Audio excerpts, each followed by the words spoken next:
Bonjour les amis, alors comment j'ai équilibré et équilibre encore l'esprit, l'âme, le corps lorsque dans l'être humain que nous sommes et l'être spirituel dans l'incarnation terrestre, eh bien, je rencontre des difficultés, que je peux me retrouver en dualité, puisque ça fait partie de l'incarnation de l'être spirituel, c'est de vivre la dualité, c'est comme ça. Vous n'y échapperez pas, et je fais un petit clin d'œil à Pascal qui saura de quoi je parle.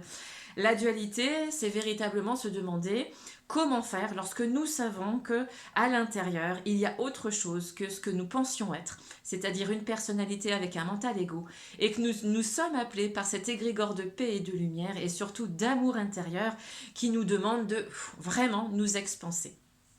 C'est délicat. C'est vrai que ça nous demande bien sûr de la discipline et cette discipline, c'est vraiment ce que notre famille cosmique nous demande. Parce que au travers de ces trois petites phrases qui vont jouer avec l'esprit, l'âme et le corps, et quand je veux dire jouer, c'est dans la joie parce que ça devient véritablement un jeu, mais pas le jeu J-E-U, le jeu J-E. Ce jeu qui se place en nous et qui nous dit, ben regarde, reste concentré avec ton esprit, lâche prise au travers de ton âme et surtout, sois à l'écoute dans ton corps. Parce que dans ton activité quotidienne, plus tu vas être dans le faire, à toujours être occupé, moins tu vas lâcher prise et moins tu vas être concentré.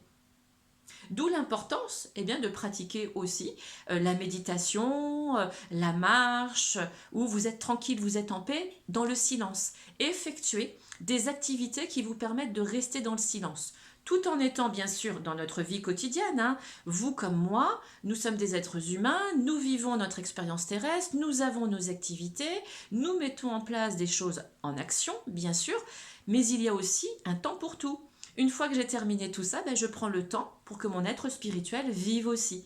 Et c'est là que les difficultés se font souvent bien sentir au travers de la dualité. Il y en a un qui voudrait être plus calme que l'autre et l'autre qui n'a pas envie puisque ses habitudes dans sa personnalité, son mental ego ont été depuis des années voilà, placées comme ça et puis il n'a pas envie.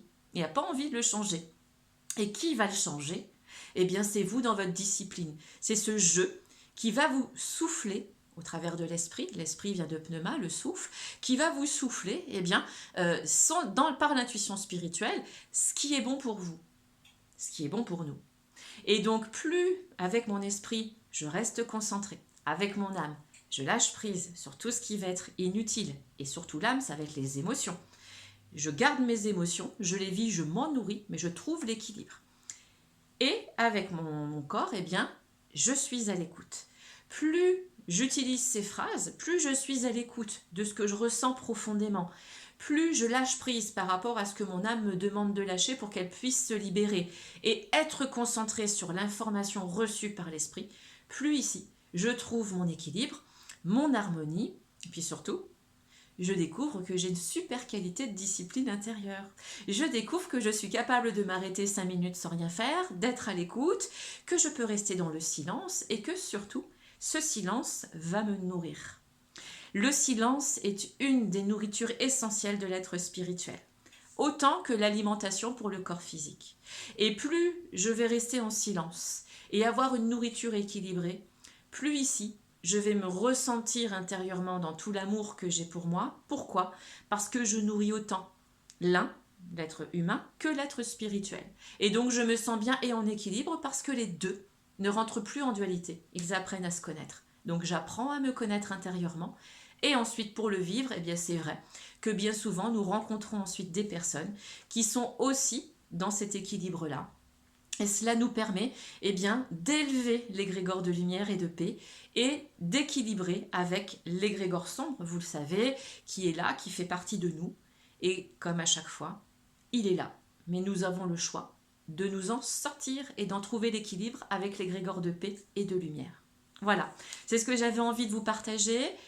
Je reste concentrée, je lâche prise et je suis à l'écoute. Et vous verrez, ces trois petites phrases, lorsque vous les dites, par exemple, tous les matins et vous essayez de les répéter de temps en temps dans la journée, lorsque vous mangez, en tout cas, je vous invite à le faire lorsque vous avez un temps pour vous au début, de manière à le mettre en application. Donc, ça modifie vos habitudes et vous verrez que ça va tout de suite aussi modifier votre écoute intérieure, mais celle de l'intuition. Vous allez ressentir des choses intérieurement et ça va vous élever sur une autre polarité vibratoire. Voilà. Merci à vous, je vous souhaite, vous le savez, le meilleur. Je vous embrasse, prenez bien soin de vous. Et si vous avez des questions, vous le savez, mail ou par MP sur Facebook. À bientôt les amis.